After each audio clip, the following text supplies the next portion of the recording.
Welcome to Popternative, where we dive into topical discussions from the worlds of pop culture, social media, and sports.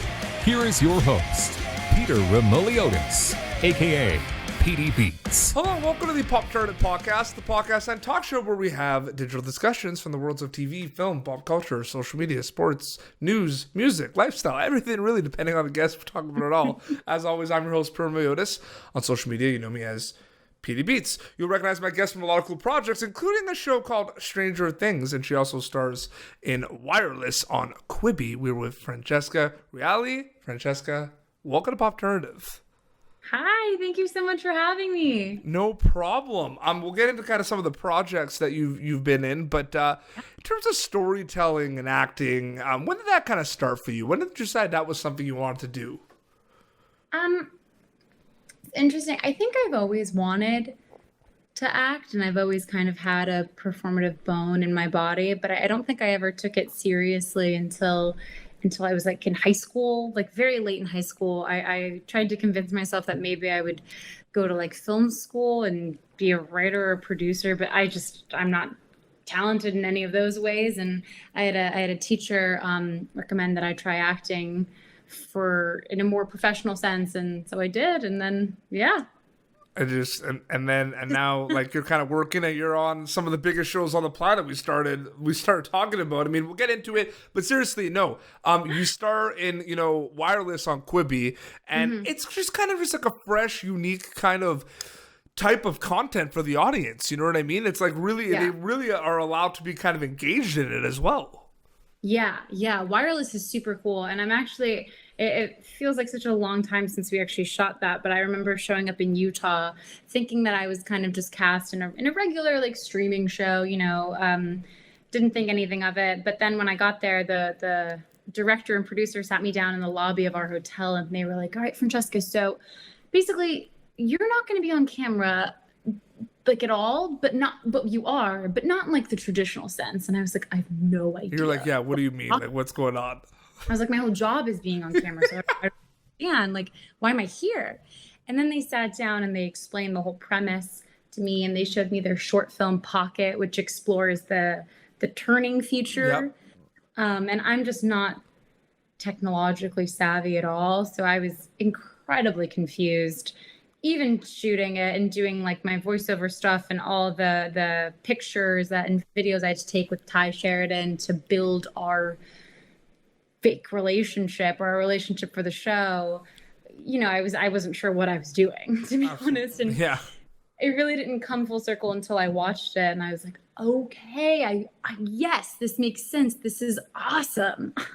I know. And you know what? Like it's got its thriller. It's more like thriller than like full out horror. But have you noticed though how huge the horror genre has been in the last couple of years? Like it's insane. Oh, massive! It's been so big. I mean, I'm a huge horror fan. Me too, massive. Like I love horror films, especially where it's almost October. So it's supposed to get. I'm already starting to like want to watch like Insidious and The Conjuring just on a loop. We've interviewed Lynn Shay from the Insidious movies. That was really cool. That's so cool, man. I know. That's so cool. They're such cool projects. I don't know. I think people love, especially in a period like where you're locked inside, like you need like a thrill of some sort, and horror films, especially good ones, provide that. And then even bad ones are entertaining. Like there's no bad horror film. But there's like a pocket of like you look at like there's like a crop of movies from like 2017 to like 2020, like 3-4 year period of just like unbelievable horror films that are just like amazing and available on Shudder and Netflix and Amazon or Hulu. Like it's just amazing to see for the genre. Yeah, my buddy Josh Rubin, plugging him accidentally, his movie Scare Me is coming out on Shudder. I think soon. I don't know what day, but it's coming out, and I watched the trailer for that, and I was like, this is amazing. I just think everyone's getting more creative, and their storytelling's getting more creative. People are probably tired of remakes. I'm tired of remakes, to be honest. No, I know, it's crazy. Segueing, because it's not really horror, but it's good if you got the elements. But I mean, you're in a show that people might have heard of called Stranger Things. Yep. And When did that officially sink in that you got to be in season 3 of Stranger Things? Like, that's insane. It sunk in the day we had our season 3 premiere at Santa Monica High School, and I'm an LA local, so I know Santa Monica High School very well. I knew a lot of people there when I was in high school, and I just remember driving up to their parking lot and just being like, oh my God, their whole red carpet set up. It like looked like a minier version of what I assume the Emmys or like the Oscars red carpet kind of looks like. Like, it was extravagant. It was massive. There were people everywhere. There were crowds who had been waiting in bleachers all day. And I think that's when I looked at my friend who came as my plus one, and I was just like, oh man, this is happening. This is here. We're here. And it's like there's so many things about the show that I think hit stride with the audience. Like, obviously, like the nostalgia kind of homage to, 80s and everything. But I feel like the big thing too is just the character dynamics are just so strong in that show. Like, the characters are just so massive. And I feel like the relationships and everything, the writing is just unbelievable in that show. It's incredible. And everyone is such a community, which, I mean, obviously you want to be on a show where there's no real like negativity. Everyone's kind of there just to do their job, but also like have a laugh and, have a good time and really just have this family dynamic. And I really felt that, at least when I was working on the set. Everyone was just so friendly and so welcoming. And I mean, even more so, there's a sense of intimidation when you're entering onto a show in the middle of its 3rd season and it's already such a big show, and you're kind of like, all right, I'm the new girl, I'm the new person. What if I don't hold up well, or Yeah, absolutely.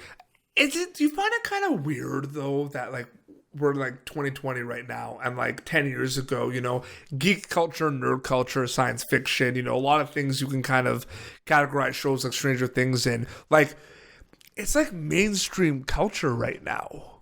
Yeah. Like I used to wear like Spider-Man and like geek culture stuff all the time, like comic book culture, and like I would get teased about it, but now it's like it's the cool thing. Now Spider-Man is like hot, and all the girls are like, yeah, like Tom. Do you know what I mean? Isn't that kind of strange a little bit? It is. It's very interesting because my brother really got me into like he got me into Pokemon. Oh, of course. And he got me into like Yu-Gi-Oh and Sailor Moon and all this anime, and I got really made fun of for it because it wasn't, it was like, oh, you're such a geek, like you like anime, like Dragon Ball Z. All those cartoons were like a big part of my childhood because I wanted to be my brother. Yep. And now you bring it up, and it's now like it scores you points in circles. You're like, yeah, Dragon Ball Z, Sailor Moon. Everyone's like, whoa, yeah, that's really cool. And when I was a kid, like I literally got made fun of in elementary school for watching those shows. And now you'll be like the coolest kid on the block. Now I'm the coolest person anyone's ever met because of my knowledge of Marvel and Star Wars and Harry Potter. All the things that everyone was like, that's really weird that you I feel care like about. Harry Potter, though, was kind of always cool, though, a little bit. Yeah. I feel like in the beginning, maybe not so much. Like the first and second movie was very niche. Like yes. But again, I think it all kind of comes back to community. Like those fan bases are a community. Like the Stranger Things fandom is a community. It's the insane. Marvel fandom is a community. And did you have a chance to do any cons like with Stranger Things? Yeah, so Randy Havens, who plays Mr. Clark, like he talked about how like you see the passion like front and center at these conventions for the fans. The cons really scared me. The cons are really scary for me. It is because it's interesting. There's like 2 elements to it. One, you're kind of like this object behind a table. Mm-hmm. And there's a weird like commercial element to it. Like when you have to wrap your mind around the fact that someone bought a ticket to come in and see you, which is such a weird way, like place. It's unbelievably flattering though. Yeah, oh, totally. But it feels so inhuman, you know? You're just Mhm. like, like what?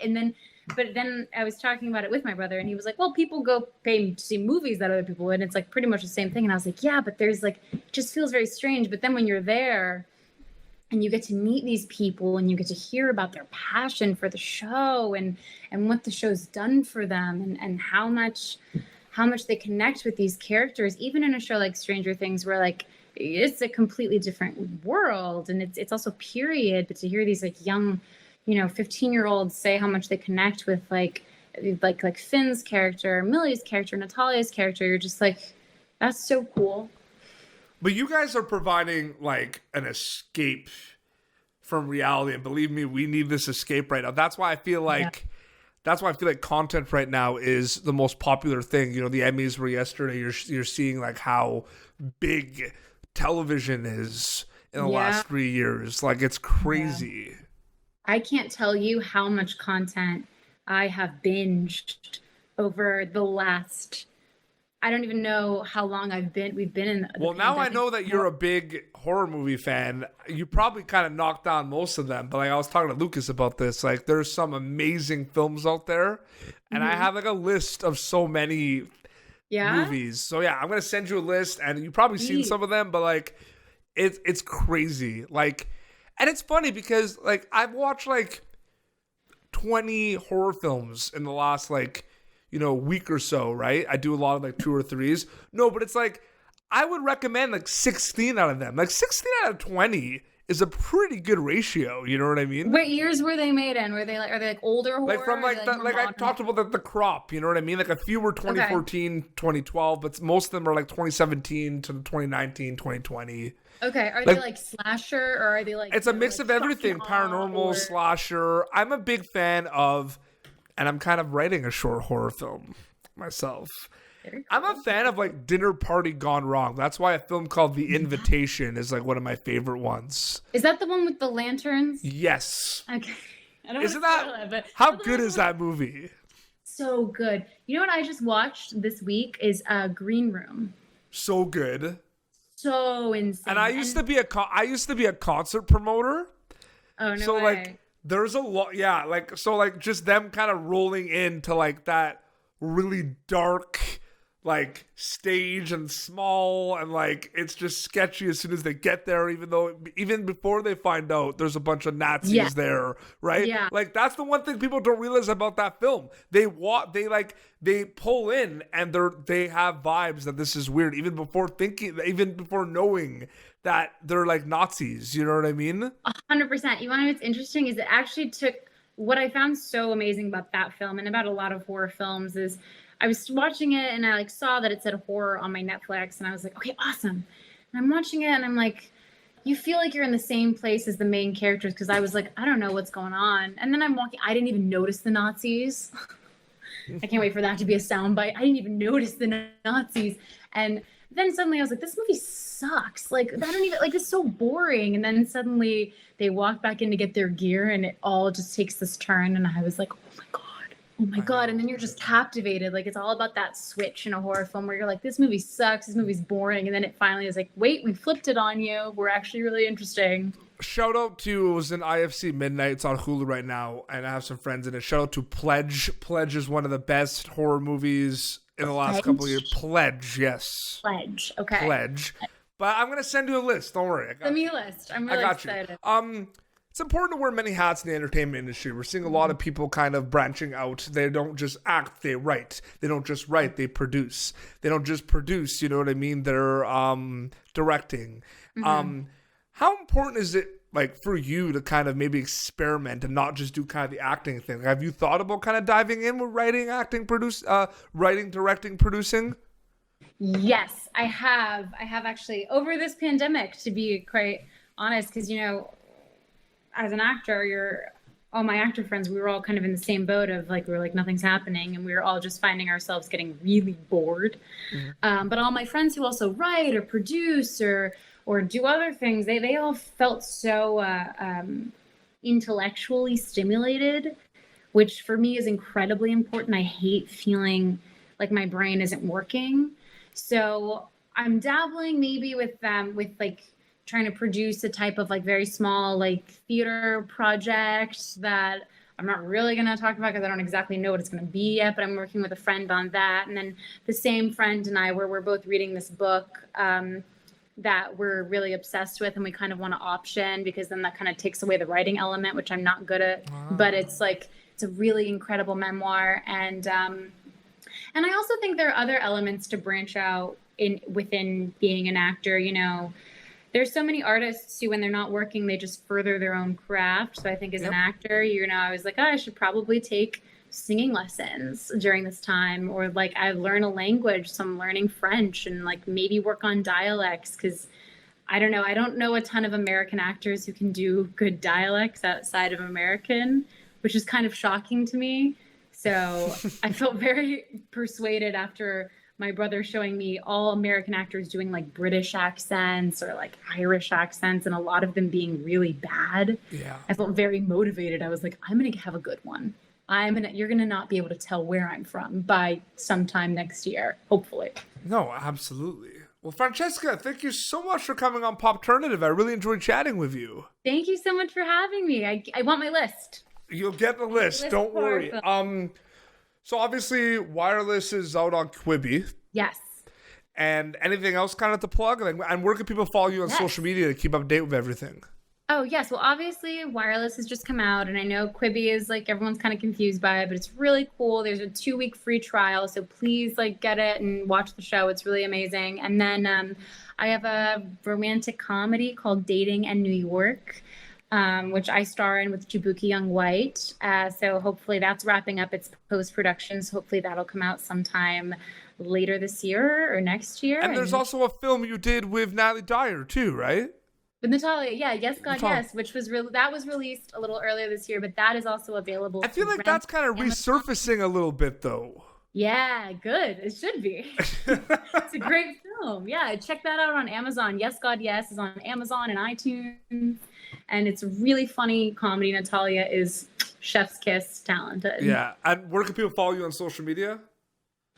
Oh, yeah, it's Francesca Reale, my Instagram. I'm pretty sure that's my Twitter too. But I don't really use Twitter, but very cool. I'll send you that list. Well, this has been Popternative, youtube.com/Popturn for previous episodes. And until next time, this is Francesca Reale and PD Beats signing off. Thank you for tuning in to Popternative. Make sure to check out our past episodes of Popternative on YouTube. Be sure to like Popternative on Facebook and follow us on Twitter. This has been an Autograph Communications production.